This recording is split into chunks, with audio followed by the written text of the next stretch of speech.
안녕하세요, 널스마입니다. 직장인 분들 중에서요, 직장 그만 다니고 싶어 라고 하시는 분들 굉장히 많죠. 사실상 남들이 너무 부러워한다는 그 직장들, 거기 다니시는 분들도 행복할까요? 마냥 일이 즐거울까요?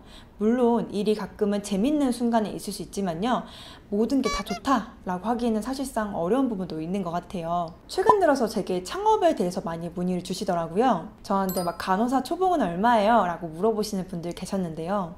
저는 사실상 기억이 잘 나지 않았거든요. 물론 사람마다 다르겠지만요, 제 경험을 말씀드리자면은 저는 직장 일이 막 너무 힘드니까 신규 강사 때 막 월급을 얼마 받아서 좋아하고 많이 받았다 적게 받았다 이런 말을 잘 못했던 것 같아요. 다만 쉬는 날 약간 보상심리라고 할까요? 내가 이렇게 뼈 빠지게 일하는데 이것도 못 먹어? 내가 이것도 못 사? 이러면서 막 소비를 한 적도 있었던 것 같아요. 제가 이제 퇴직을 했잖아요. 퇴직을 하다 보니까 내가 얼마를 벌었는지 알 수 있게 된 그런 일이 있었는데요. 제 초봉이 4,600이 넘었었더라고요.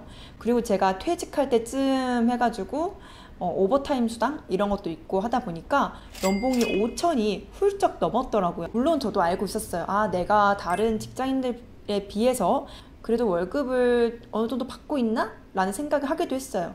참고로 말씀드리자면은 간호사 월급 순위를 5위까지 나눈 게 있었잖아요. 저 같은 경우는 그 5위 안에 드는 그 병원이었기 때문에 많이 받은 거지, 실질적으로 이제 지방에 있는 간호사분들은 아직도 말도 안 되는 봉급과 말도 안 되는 열악한 환경으로 근무하시는 분들도 있다는 건 알고 계셨으면 좋겠고요. 적게 받는 편은 아니라는 건 알고 있었지만 그래도 퇴사를 할 때는 그래도 내가 하고 싶은 일, 난 진짜 간호사를 위한 사업을 제대로 해보자, 간호사를 위한 시스템을 구축하자, 뚜렷한 목표의식을 갖고 나왔거든요. 퇴직금 받은 것도요, 이제 사업에 투자를 했고요. 휴일은 얼마 없다시피 하면서 내 근무 시간 그리고 금전을 투자하면서 지금 운영을 하고 있어요. 지금은 병원을 그만둔 지 5개월이 됐는데 정말 이 세상에 쉬운 일은 없구나 가끔 느끼곤 해요. 또 창업을 하면서 나름대로의 고충이 있었겠죠. 하지만 간호사 친구들을 만날 때는요, 나 이게 힘들어 저게 힘들어 라고 말하기는 좀 어려웠어요. 근데 간호사인 친구들이 항상 되게 그러는 거예요. 부럽다고. 이런 생각이 들긴 해죠. 뭐가? 라고 그런 생각이 들기도 했는데요. 나도 창업할까? 이런 말을 하는 친구들도 있었고요. 참 어떻게 보면 안타까운 이야기인데, 간호사를 그만두고요, 새로운 직장에 들어가기 전 취업을 준비하던 어떤 상황이 있든 간호사를 그만뒀다는 그 자체가 부러움의 대상이 될 수 있다는 게 어떻게 보면 안타깝기도 하고 좀 슬픈 현실이라고 느끼기도 해요. 그리고 저도 나름대로 고충이 있는데 그거를 어떻게 간호사인 친구들한테 말을 했을 때는 자랑처럼 느껴지진 않을까? 라는 생각이 들 수도 있으니까 최대한 말을 아끼게 되더라고요. 좋은 것도 말하기 힘들고 슬프고 힘든 고충도 말하기 힘들었고요. 사실 창업을 하고 나서요, 물론 좋은 점도 많아요. 그렇지만 직장이 울타리다 라는 말이 새삼 더 깨달아지는 것도 있는 것 같습니다. 그 울타리 안에 있을 때는요, 내가 보호도 받고요, 그리고 월급도 정기적으로 꼬박꼬박 받았고요. 하지만 그 울타리 밖을 벗어나니까요, 제가 알아가야 할 것들이 더 산더미더라고요.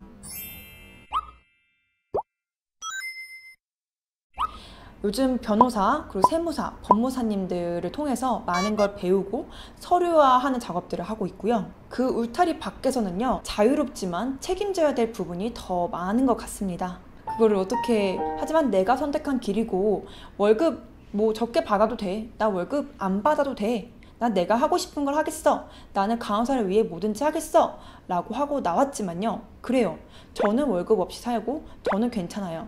하지만 함께 일하는 이제 직원들이 생겼잖아요. 그러니까 그 직원들은 솔직히 저를 믿고 함께 따라오는 것도 있는데, 그 직원들은 내가 책임을 져야 된다 라는 생각 때문에 책임감이 또 막대해지게 되는 것 같습니다. 지금은요, 창업 초기예요. 저는 1년 넘게 창업을 준비하고 만발의 준비를 하고 창업을 시작했다 라고 생각했지만요, 그건 저의 엄청난 오산이었어요. 그거를 어떻게 창업에 아주 지금은 걸음마를 걸었다고도 말하기 힘들 정도로 기어가려고 준비하고 있는 과정처럼 느껴질 정도로 초기이고요. 구축할 게 너무 많고 발품 팔아야 될 것도 너무 많고요. 수많은 미팅을 통해서 이제 알아가야 될 게 굉장히 많더라고요. 근데 이 꼴랑 5개월에요. 5개월 전에 저와 지금의 저는 굉장히 많이 달라졌고요. 그리고 이 앞으로 저는 더 많이 달라질 것 같습니다. 창업의 장점은요, 내가 하는 만큼 일이 는다는 거겠죠? 그게 경험이 됐든 지식이 됐던 말이죠. 네, 저는 현재 간호사 교육 쪽 창업을 준비하고 있어요. 그러다 보니까 간호학에 대해서 다시 공부를 하고 창업도 공부를 해야 되는 거예요. 근데 저는 이 노력이 언젠간 누군가에게는 분명히 도움이 되리라 믿고 싶고요. 요즘은 진짜 시간이 어떻게 흐르는지를 모르게 그냥 시간이 막 이렇게 흘러가고 있거든요. 분명히 장점도 큽니다. 하지만 만일 여러분들 중에서 창업을 꿈꾸는 분들이 계시다면요, 당장에 내가 하고 싶은 일보다는요, 내가 어떤 걸 더 잘할 수 있을까, 내가 가진 장점, 그리고 내가 어떤 플랜을 세울지 조금 더 구체화하는 작업이 꼭 필요하다고 생각이 들고요. 그리고 내가 지구력이 있는 사람인가? 또 꼭 한번 새겨봤으면 좋겠어요. 열정 가지고는 안 되는 부분도 분명히 있거든요. 끈기가 좀 중요한 것 같은 게, 불과 5개월인데도 저는 뭔가 산을 몇 번 건너갔다 온 것 같은 느낌이 들 때도 있었거든요. 하지만 저는요, 제 끈기를 믿어요. 제 끈기를 믿고 언젠가 내가 이렇게 열심히 하다 보면은 내가 원하는 그 간호사 교육 시스템 만들 수 있지 않을까, 그 희망 하나로 달려가고 있는 것 같습니다. 오늘은요, 여러분들 중에서 창업할까? 라고 생각하시는 분들께 제가 현실적으로 조금 고민해 봤던 부분도 말씀을 드려봤고요. 아무래도 직장이 울타리다 라는 말이 괜히 나온 건 아닌 것 같다 라는 제 생각과, 그리고 복합적으로 생각을 해볼 수 있어야 되고 지구력 또한 중요한 부분이 아닌가 라는 점에 대해서 말씀을 드려봤고요. 앞으로도 간호사 컨텐츠는 계속 다룰 거예요. 다루면서도 창업에 대한 컨텐츠도 종종 다루도록 하겠습니다. 혹시 아직 구독을 하지 않으셨다면요, 구독도 한번 꾹 눌러주세요. 그럼 안녕!